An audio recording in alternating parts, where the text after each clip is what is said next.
우리 모두를 부르는 말이 있는데 신앙인이라는 말입니다. 신앙, 믿는다는 말의 신, 우러러 바라본다는 뜻의 앙, 이걸 합쳐서 신앙이라고 부르죠. 이것을 기독교적으로 다시 한번 생각해 보면 우리가 무엇을 믿는 걸까요?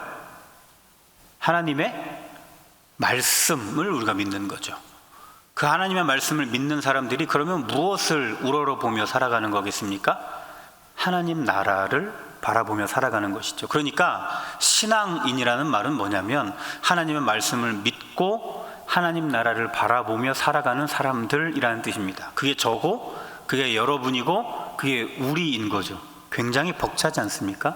신앙이라는 말이 이렇게 아주 멋진 말입니다. 그런데 우리가 이 신앙을 가지고 이 세상을 살아가는데 어려운 게 하나 있어요. 뭐냐면 신앙인들끼리만 살아갈 수가 없고, 우리가 그 온실 속에서 자라는 꽃처럼 그렇게 어느 지역에서만 살아갈 수가 없고 현실 속에서 우리가 살아간다는 거죠.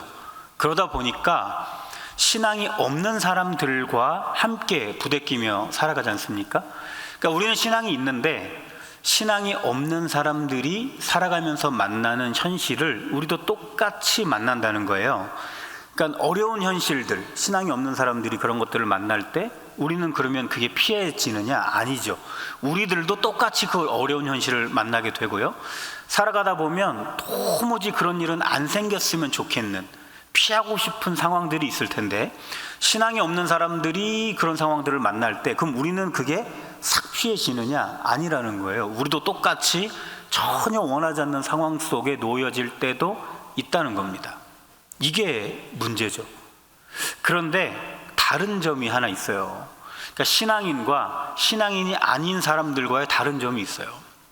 신앙인이 아닌 사람들은 그렇게 피하고 싶은 상황들, 어려운 현실 속에서 어려워하고 낙심한다면, 신앙이 있는 우리들은 그런 어려운 현실들, 피할 수 없는 상황 속에 놓였을 때 뭐 해요? 기도하죠. 기도. 이게 다른 거예요. 이게 신앙이 없는 사람과 있는 사람의 근본적인 차이가 여기에 있습니다. 신앙이 있는 사람들도 신앙이 없는 사람들이 겪는 모든 것을 똑같이 겪지만 우리는 기도하면서 신앙으로 그 모든 현실을 극복해 보려고 한다는 게 이게 다른 거죠. 우리 한번 지나온 날들을 한번 생각해 보세요. 어려운 순간들이 많았죠. 내 눈앞에 보이는 산이 있어요. 막 길을 쓰고 막 열심히 해서 겨우겨우 넘었는데 또 다른 산이 또 눈앞에 있어요. 죽기 살기로 그 산을 넘어서 이제는 더 넘을 힘이 없는데 그렇게 넘어왔더니 또 산이 있는 거예요. 그때 이제는 못하겠다. 여기서 그냥 끝인가 보다. 그랬을 때 우리가 뭐 했어요? 기도했죠. 하나님 좀 도와주셔야 됩니다. 저 지혜 없어요. 하나님이 지혜 주셔야 이 상황을 내가 극복할 수 있겠습니다. 하나님 저 힘도 없어요. 하나님이 힘을 주셔야 제가 여기서 일어설 수 있겠습니다. 하나님 또 돕는 사람을 좀 보내주세요. 그래야 제가 그 손 붙잡고 이 나머지 산도 넘겠습니다. 기도해 보셨죠? 그렇게 기도를 해 보셨더니 정말로 생각도 못했던 지혜가 임해서 그 상황이 극복되어진 적이 있지 않습니까? 전혀 생각도 못했는데 상황이 바뀌었던 적도 있어요. 뜻밖의 사람이 나에게 손을 내밀어 줘서 그 상황을 내가 이겨본 적도 있었습니다. 그렇게 우리는 인생을 살아가요. 그런데 늘 그렇지만은 않다는 게 또 문제예요.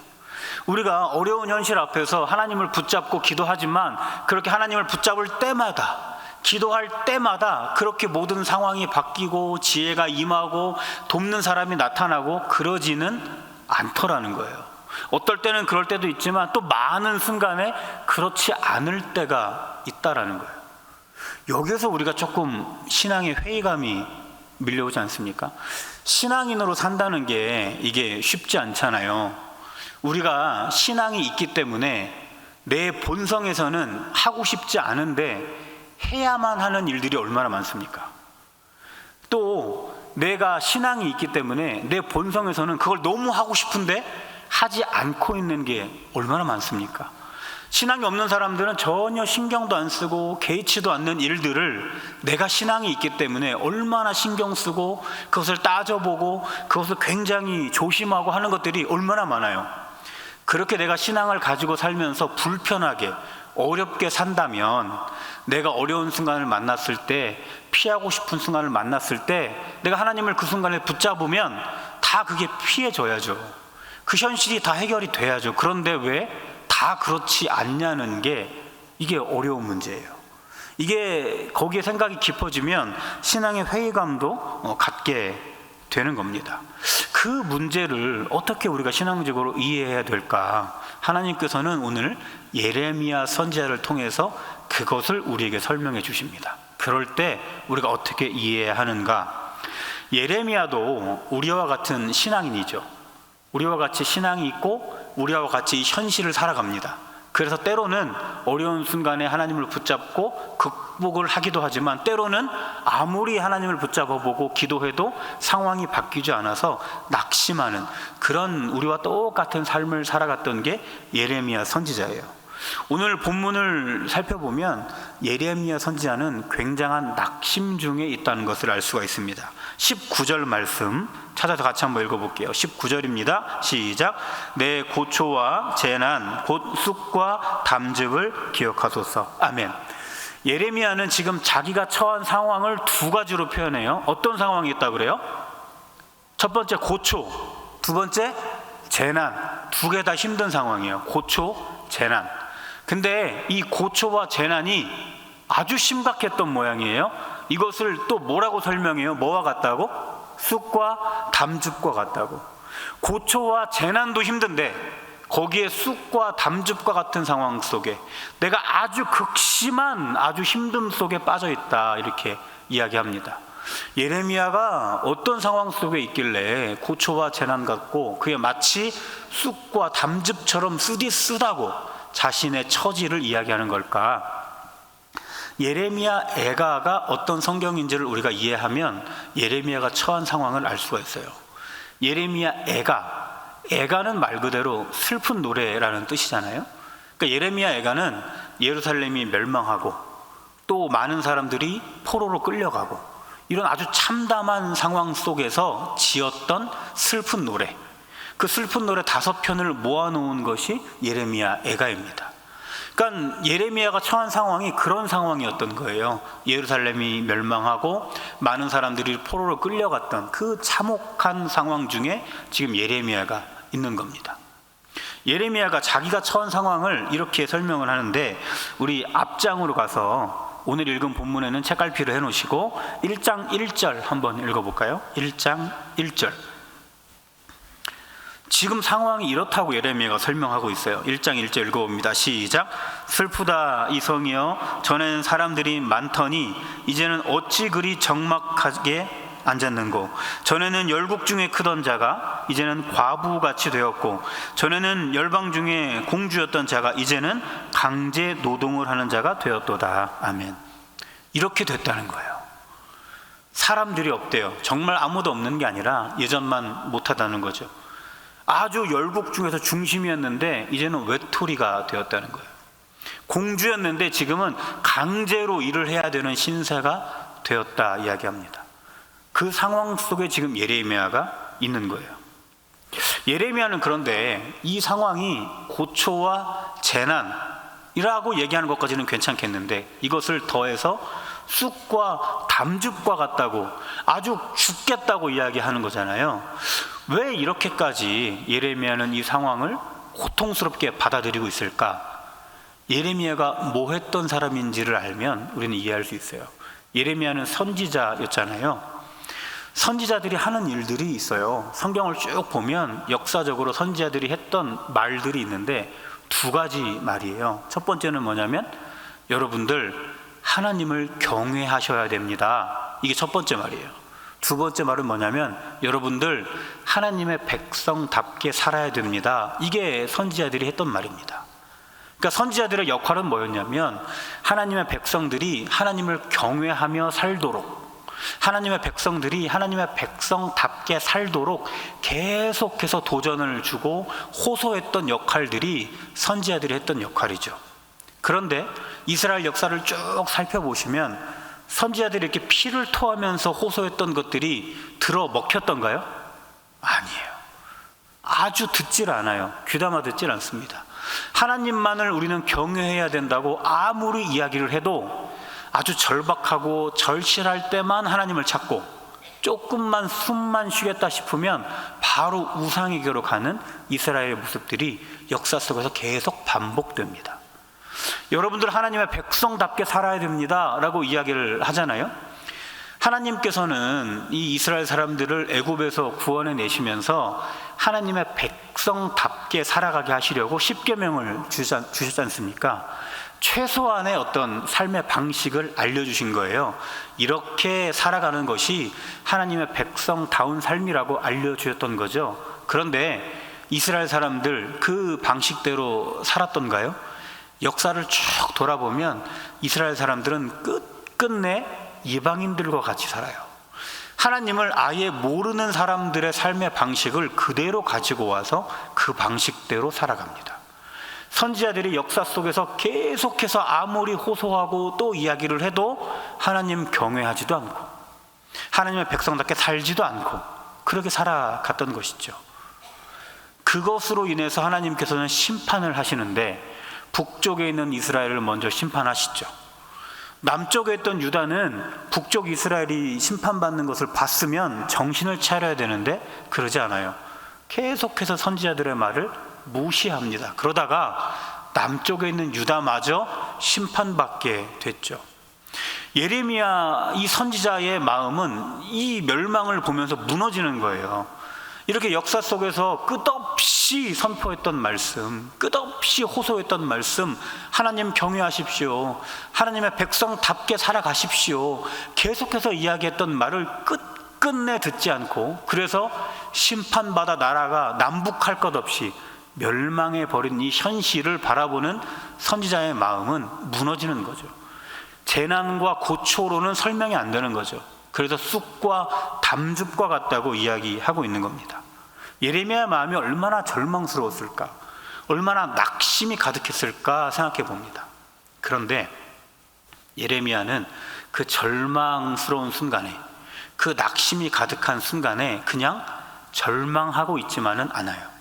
낙심하고 있지만은 않습니다. 우리 3장 19절 끝부분을 한번 보십시오.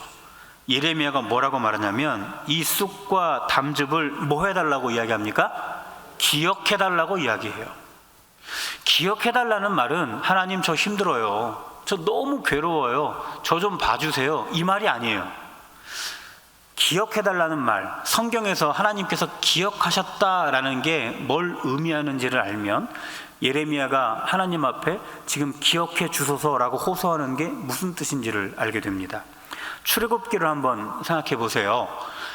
이스라엘 사람들이 애굽에서 노예 생활을 막 하지 않습니까? 너무나 괴롭고 너무나 고통스러워요. 그래서 막 부르짖습니다. 하나님께서 그 부르짖음을 들으시고 그 조상들과 맺었던 언약을 뭐 하셨다 그래요? 기억하셨다, 이렇게 이야기합니다. 하나님께서 그것을 기억하시고 나서 구체적으로 이집트에 살고 있는 이스라엘 백성들의 삶에 개입하시기 시작해요. 모세를 부르시고요, 열재앙을 내리시고요, 홍해를 가르시고요, 만나와 메추라기를 주시고요, 구름기둥과 불기둥으로 이스라엘의 삶에 들어오십니다. 그러니까 하나님이 기억하신다는 말은 이거예요. 하나님이 구체적으로 그 상황에 들어오셔서 개입하신다, 그 상황을 바꿔주신다, 이런 뜻입니다. 그러니까 예레미야가 지금 하나님 앞에 이 쑥과 담즙을 기억해 주소서라고 호소하는 것은 뭐냐면 나 좀 봐주세요가 아니라 하나님 이 현실 속으로 들어오셔서 개입해 주시고 상황을 바꿔주시고 하나님께서 구원해 주소서라고 호소하고 있는 거예요. 그런데 예레미야가 하나님 앞에 이렇게 열심히 호소하고 부르짖었더니 상황이 바뀌던가요? 안 바뀌어요. 망해버린 예루살렘이 그냥 망한 채로 있어요. 무너진 성읍들이 그냥 무너진 채로 있어요. 아무리 하나님 앞에 기억해 주소서 호소를 해도 한 개도 변하지가 않습니다. 이 아무것도 변하지 않는 현실을 바라보면서 예레미야의 마음에 아주 가득 차 있던 심정이 있어요. 그게 뭔지 20절에 나와 있는데 20절 같이 읽어보겠습니다. 시작. 내 마음이 그것을 기억하고 내가 낙심이 되어나. 아멘. 예레미야 마음속에 지금 뭐가 가득해요? 낙심. 왜 낙심이 가득하겠습니까? 하나님 앞에 호소하고 부르짖고 개입해 주소서, 바꿔 주소서, 구원해 주소서 아무리 하나님을 붙잡아 봐도 망해버린 예루살렘은 그냥 망한 채로 있는 거니까 한 개도 변하지 않는 이 현실을 바라보면서 예레미야의 마음에 낙심이 가득해 있는 거예요. 우리들도 그러잖아요. 하나님께 호소를 하지만 현실이 좀처럼 바뀌지가 않아요. 아무리 하나님을 붙잡아 보고 기도하면서 이 상황을 맞서려고 해봐도 현실이 그대로예요. 아무것도 변하는 게 없습니다. 아무리 애를 써도 아무것도 달라지지 않아요. 그러면 우리가 하나님 앞에 기도하는 것을 그렇다고 멈추지는 않지만 낙심과 더불어서 기도하죠. 내가 하나님 앞에 호소하는 것을 그렇다고 멈추지는 않지만 내 마음에 낙심이 가득한 채로 하나님 앞에 호소하는 거예요. 내 마음이 계속해서 낙심으로 가득 찰 때, 상황이 하나도 변하지가 않아서 그 가운데 기도를 하기는 하지만 그래도 내 마음에 낙심이 가득 차고 있을 때 우리는 어떻게 해야 될까요? 예레미야도 똑같은 상황 속에 있었고 이 상황을 지금 극복해 나가고 있거든요. 예레미야는 자신이 극복해 나가고 있는 것을 우리에게 알려주면서 우리도 그렇게 하라고 권면해 주고 있는 거예요. 상황이 한 개도 변하지 않을 때, 아무리 기도하고 호소해도 아무것도 달라지지 않을 때, 그래서 기도는 하지만 내 마음에 낙심이 가득 찰 때 우리가 그때 어떻게 해야 되는가? 21절 읽어보겠습니다. 21절 시작. 이것을 내가 내 마음에 담아 두었더니 그것이 오히려 나의 소망이 되었사오면. 아멘.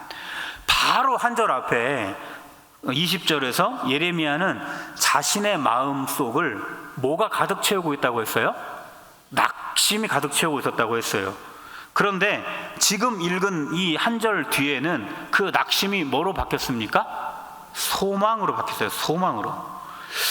어떻게 이럴 수가 있었을까? 방금 전까지 낙심이 가득 차 있었는데 어떻게 예레미야 마음속에 소망이 생겨날 수 있었을까? 현실은 한 개도 변한 게 없는데, 아무리 기도하고 아무리 호소해도 아무것도 변한 게 없는데 어떻게 낙심이 가득했던 마음이 소망으로 바뀌기 시작했을까? 그걸 한번 보겠습니다. 21절 앞부분에 뭐라고 말하냐면 이것을 내가 내 마음에 담아두었더니, 아무것도 변하지 않는 현실 속에서 낙심이 가득한 그 상황 속에서 예레미야가 했던 행동이 이거예요. 이것을 내가 내 마음에 담아두었더니. 여기서 말하는 이건 뭐냐면 예레미야가 재난과 고초라고 생각했던 그 현실, 쑥과 담즙과 같다고 말했던 그 현실, 그러니까 멸망해버린 예루살렘, 이걸 말하는 거예요. 이거를 내 마음에 담아두기 시작했대요. 마음에 담아두었다라는 말은 뭐냐면 다시 한번 생각해 보기 시작했다는 겁니다. 이 현실을 한 번 더 되돌아보기 시작했다는 거예요. 내가 지금까지 하나님과 동행하면서 살아왔던 그 모든 신앙적인 경험으로 이 현실을 다시 한번 생각해 보기 시작했다는 거예요. 우리가 현실을 그냥 현실로만 보잖아요. 그러면 낙심밖에 안 보여요. 그런데 예레미야는 현실을 현실로만 보던 것에서 이제는 벗어나서 그 현실을 마음에 가지고 들어와서 이제 찬찬히 다시 한번 생각해 보기 시작했다는 거예요. 신앙의 눈으로 이 현실을 한 번 더 돌아보고, 지금까지 하나님이 주셨던 은혜 속에서 한 번 더 내가 처한 이 상황을 돌아보고, 내가 지금까지 읽어왔던 그 말씀의 모든 깨달음을 가지고 한 번 더 내가 처한 상황을 돌아보기 시작했다는 거예요. 여기에서 역사가 일어납니다. 그렇게 현실을 다시 한번 내 마음에 품고 되돌아보기 시작하니까 지금까지는 낙심에 가려져서 안 보이던 것이 보이기 시작하더라는 거예요. 그게 뭐예요? 소망. 낙심에 가려져서 안 보였던 소망이 이제 보이기 시작했다는 거예요. 이 신앙을 가지고 현실을 살아가는 우리들에게 예레미야는 자신의 경험을 말해주는 겁니다. 우리는 온실 속에서 살 수가 없기 때문에 피하고 싶은 현실도 만나고 도무지 내가 원하지 않는 어려운 일들도 만나게 되는데, 그것을 그냥 어려운 일로만, 피하고 싶은 현실로만 바라보면 낙심밖에는 우리가 할 수 있는 게 없다는 거죠. 신앙의 회의감밖에는 내 마음에 들어오는 게 없다는 거예요. 그래서 예레미야가 우리에게 권면합니다. 그 현실을 마음에 가지고 들어오라는 거예요. 신앙의 눈으로 다시 한번 뜯어보라는 거예요. 한 번 더 돌아보고 다시 한번 생각해보고 되돌아보라는 거예요. 그러면 낙심이 가득해서 가려져서 안 보였던 소망이 보이기 시작한다는 거죠. 예레미야는 그러면 이 상황을 어떻게 뜯어보고 어떻게 되돌아봐서 그 가운데서 뭘 발견했길래 낙심이 걷어지고 소망을 볼 수가 있었을까? 그걸 한번 생각해 볼 텐데, 22절 보세요. 예레미야가 처한 현실을 되돌아보고 한 번 더 생각해보고 마음에 담고 생각해 보았더니 이게 보이더라는 거예요. 22절 읽어봅니다. 시작. 여호와의 인자와 긍휼이 무궁하심으로 우리가 진멸되지 아니함이니이다. 아멘. 뭐가 보였냐면 여호와의 인자와 긍휼이 보였다는 거예요. 여호와의 인자, 긍휼. 인자는 뭐냐면 하나님의 백성과 맺은 그 언약을 근거로 해서 우리를 사랑해 주시는 사랑입니다. 언약에 근거하고 있기 때문에 내 모습이 어떠하든지와 상관없이 하나님은 나를 사랑해 주시고요, 먼저 사랑해 주십니다. 이게 인자예요, 인자. 긍휼은 뭐냐면, 긍휼이라는 말 뜻이 자궁이라는 뜻이거든요. 그러니까 부모가 자녀를 품는 용납의 사랑이에요. 자녀가 어떤 형편에 있든지 간에 부모는 품잖아요, 자녀를. 하나님께서 우리를 그렇게 품으시고 용납하시는 사랑이 바로 긍휼입니다. 그러니까 이 처한 현실을 한 번 더 보고 또 돌아보고 되돌아보고 마음에 품고 생각해 보니까 여호와의 인자와 긍휼, 우리를 향하신 그 인자의 사랑과 긍휼의 사랑이 보이더라는 거예요. 예루살렘이 멸망했을 때 이스라엘 사람들은 너나 할 것 없이 좌절합니다. 왜 그랬냐면 예루살렘이 멸망할 거라고 생각을 안 해봤기 때문에 그래요. 예루살렘 안에는 뭐가 있습니까? 성전이 있잖아요. 성전 안에 하나님의 영광이 임한다고 모든 사람들이 믿고 있었어요. 그러면 예루살렘은 그냥 도시가 아니라 하나님의 도시잖아요. 그래서 예루살렘이 멸망한다? 이거는 있을 수가 없는 일인 거예요. 그런데 그 예루살렘이 멸망해요. 그 이유가 더 가관인데, 하나님도 모르는 이방인들이 하나님의 백성들을 포로로 끌고 가요. 정말 이해도 안 되고 생각도 안 해본 일들이 일어나는 거예요. 이 상황들을 겪으면서 모든 이스라엘 사람들은 절망합니다. 이제는 끝났다. 우리를 향하신 여호와의 인자와 긍휼 이제 없구나. 그게 있다면 어떻게 예루살렘이 망하고, 그게 있다면 어떻게 우리가 저 하나님도 모르는 사람들에게 포로로 끌려가는가? 우리는 이제 망했다. 다 그렇게 생각하고 있었어요. 그런데 가만히 망한 예루살렘을 다시 한번 보고 또 한번 되돌아보고 신앙의 눈으로 또 한번 살펴보니까 아니더라는 거예요. 여호와의 인자와 긍휼이 여전히 있다는 게 예레미야 눈에 들어온 거예요. 예레미야가 뭘 보고 그렇게 예루살렘이 망한 순간에도 여호와의 인자와 긍휼하심이 그대로 있다고 알게 된 걸까? 22절 다시 한번 보시겠습니까? 22절 끝부분에 한번 보세요. 우리가 뭐 되지 않았대요? 진멸되지 않았더라는 게 예레미야 눈에 들어온 거예요. 성경을 쭉 읽어보시면 하나님을 대적할 때 하나님이 심판을 하시거든요. 대적에 대한 심판은 뭐냐면 진멸이에요, 진멸. 그러니까 우리가 노아의 홍수 사건을 한번 생각해 보세요. 하나님을 대적하는 모든 세상을 하나님은 그냥 없어지게 하십니다. 진멸시키는 거예요. 우리 출애굽기로 한번 가보시면 이스라엘 사람들은 애굽에서 나오면서부터 하나님을 향해서 원망하죠. 대적합니다.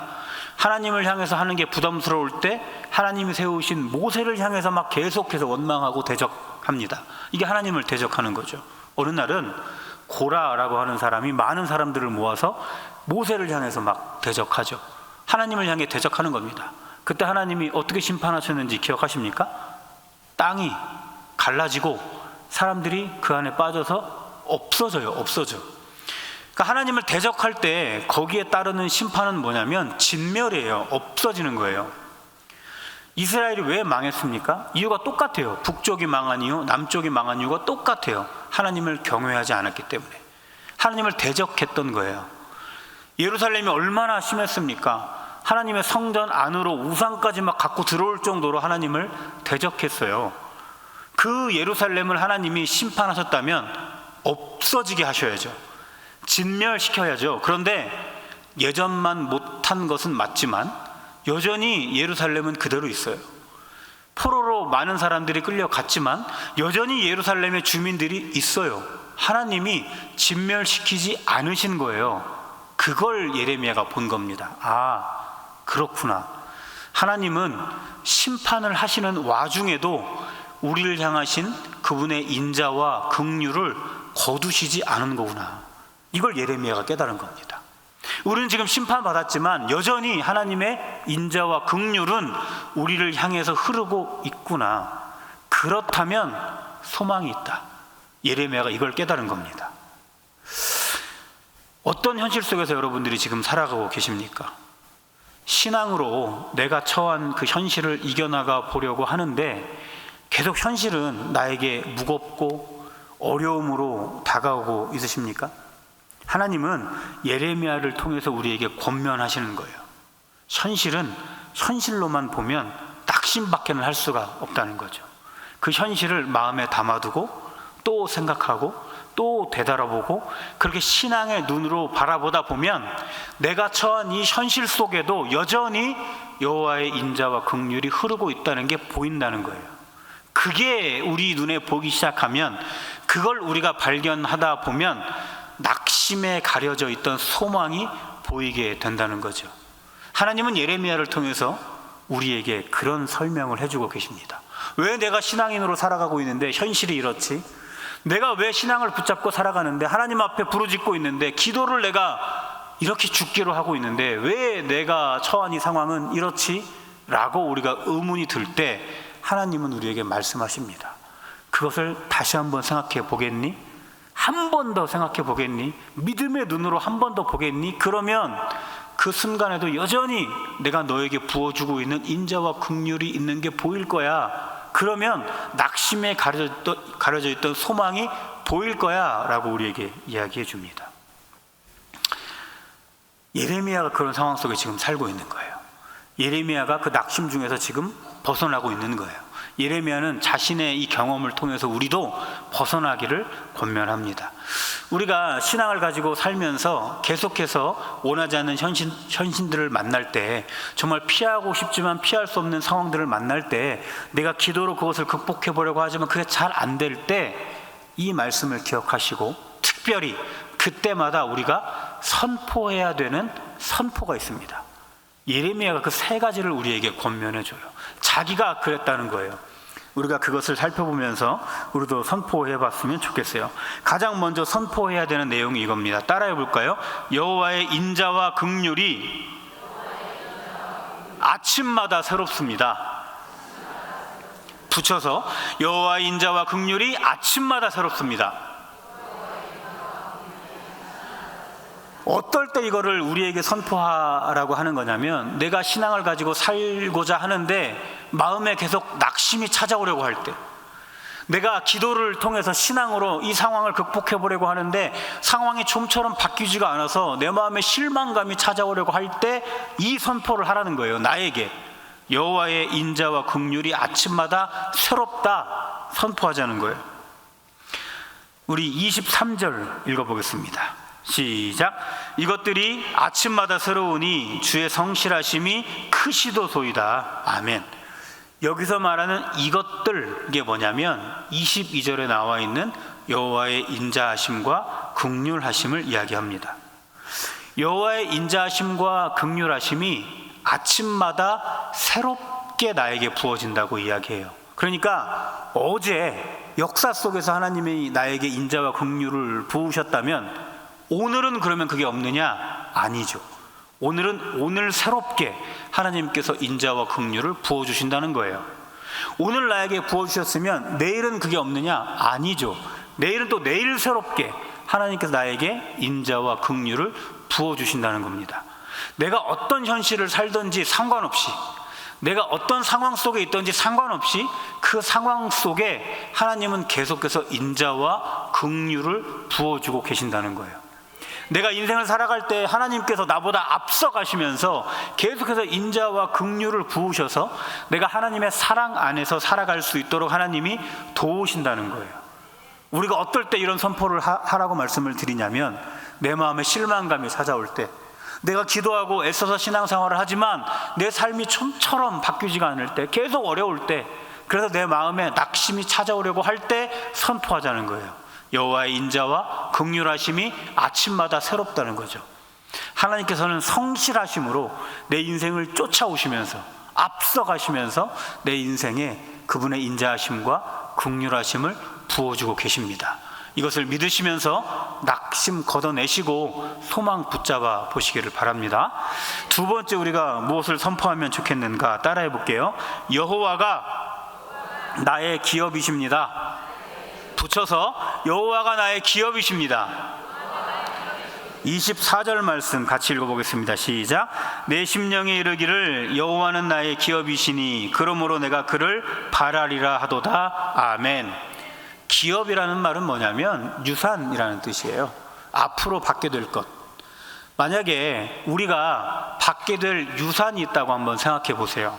그러면 오늘 내가 힘든 현실 속에 있다고 해도 견딜 수 있죠. 왜냐하면 내가 받게 될 유산이 있잖아요. 오늘은 힘들지만, 그렇기 때문에 그 유산 바라보면서 내가 힘든 오늘을 극복할 수가 있어요.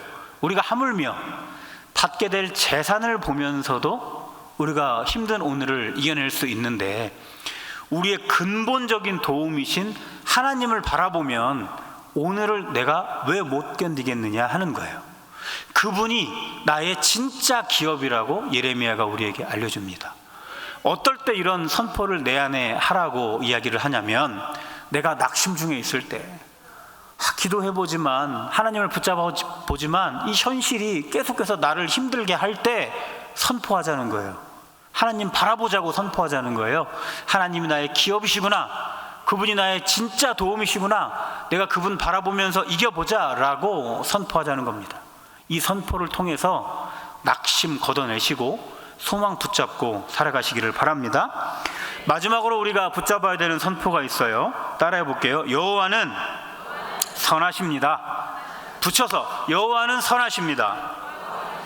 25절 말씀도 읽어보겠습니다. 시작. 기다리는 자들에게나 구하는 영혼들에게 여호와는 선하시도다. 아멘.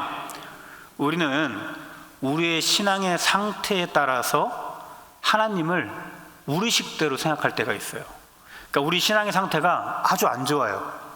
마음이 너무 다운되어 있을 때, 그때 우리는 하나님 저 멀리 계신다 생각하죠. 하나님 나와 함께 계시는데도 내 신앙의 상태가 안 좋으면 하나님 저 멀리 계신다.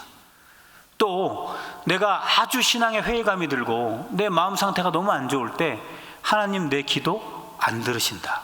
아닌데 하나님은 지금도 내 곁에서 내 기도에 귀를 기울이고 계시는데도 하나님 내 기도 안 들으신다, 이렇게 생각해 버려요. 그런데 정말로 하나님이 내 신앙의 상태에 따라서 어떨 때는 저 멀리 피해 계셨다가, 어떨 때는 더 가까이도 계시고, 어떨 때는 내 기도에 귀 딱 막고 안 들으시다가 어떨 때는 또 들으시고, 이런 분이라면 그건 거짓된 하나님이죠. 그런 하나님 우리가 의지할 필요가 없잖아요.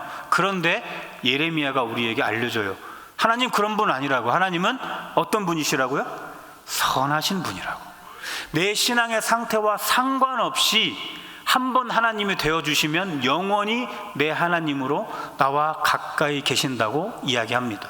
하나님 내 기도에 늘 귀 기울이고 계신다고 이야기하는 거예요. 그게 선하신 하나님이에요. 그러니까 우리 가운데 신앙의 어떤 실망감이 찾아올 때마다, 내 마음에 낙심이 올라오려고 할 때마다 우리에게 선포해야 되는 거예요. 하나님은 선하시다. 이 선포를 통해서 낙심 걷어내시고 소망 붙잡고 살아가시는 우리 모두가 되기를 바랍니다. 앞서서 말씀드린 것처럼 우리 모두는 다 신앙인들이에요. 하나님의 말씀을 믿는 사람들, 그 말씀을 믿고 하나님 나라를 살아가는 사람들입니다. 그렇게 신앙으로 우리가 세상을 살아가도 우리도 신앙 없는 사람들과 똑같이 어려운 현실을 만나고, 피하고 싶지만 피할 수 없는 현실을 만나게 됩니다. 그것들을 붙잡고 우리가 아무리 기도해도 잘 안 될 때도 만나게 돼요. 그런데 그럴 때마다 우리가 낙심에 빠져 있지 말고, 예레미야를 통해서 하나님이 우리에게 권면해 주시는 것처럼 그 현실을 믿음의 눈으로 바라보시기를 바랍니다. 내 마음에 그 현실을 가지고 들어와서 다시 한번 되돌아보고 또 한번 생각해보고 신앙의 눈으로 다시 한번 바라보기 시작하실 때, 그 안에서 없는 줄 알았는데, 이제는 끊어진 줄 알았는데 여호와의 인자와 긍휼이 여전히 나를 향해 흐르고 있다는 것을 발견하게 될 겁니다. 그것을 발견하게 되시면서 낙심 걷어내시고 소망 붙잡아 보시기를 바랍니다. 그리고 우리가 살아가면서 계속해서 나를 향해서 선포해 보시기를 바랍니다. 다시 한번 따라해 볼게요. 여호와의 인자와 긍휼하심이 아침마다 새롭습니다. 그렇습니다. 나의 삶에 여호와의 인자와 긍휼하심이 매일 부어지고 있습니다. 그분께서 성실하게 부어주고 있기 때문에 단 한순간도 부어지지 않을 때가 없는 줄로 믿으시기 바랍니다. 두 번째 고백합시다. 여호와가 나의 기업이십니다. 아멘. 아무리 큰 재산도 그게 한계가 있어요. 그러나 무한하신 하나님께서 나에게 근본적인 도움이 되어 주십니다. 그 하나님 바라보시면서 모든 순간을 소망 가운데 살아가시길 바랍니다. 마지막으로 고백합시다. 여호와는 선하십니다. 아멘. 하나님께서 늘 나와 함께 계시면서 나와 동행하시고 내 삶에 들어와서 내 삶을 함께 살아가고 계신다는 것을 의지하고 믿으시고 느끼시면서 소망 가운데 살아가시는 우리 모든 교우들 되기를 간절히 바랍니다. 기도하겠습니다. 거룩하신 하나님, 예레미야를 통해 우리에게 주신 말씀처럼 현실을 현실로만 바라보며 낙심치 말게 하시고, 그 현실을 내 마음에 담아서 되돌아보는 믿음을 허락하여 주시옵소서. 되돌아보면서 그 현실 속에서도 성실하게 부어주고 있는 나를 향하신 여호와의 인자와 긍휼을 느끼게 하시고, 나의 근본적인 도움이신 여호와를 바라보게 하시며, 선함으로 내 삶을 함께 살고 계시는 하나님과 내가 동행하며 살아갈 수 있도록 주여 인도하여 주시옵소서. 모든 말씀 예수님의 이름으로 기도드립니다. 아멘.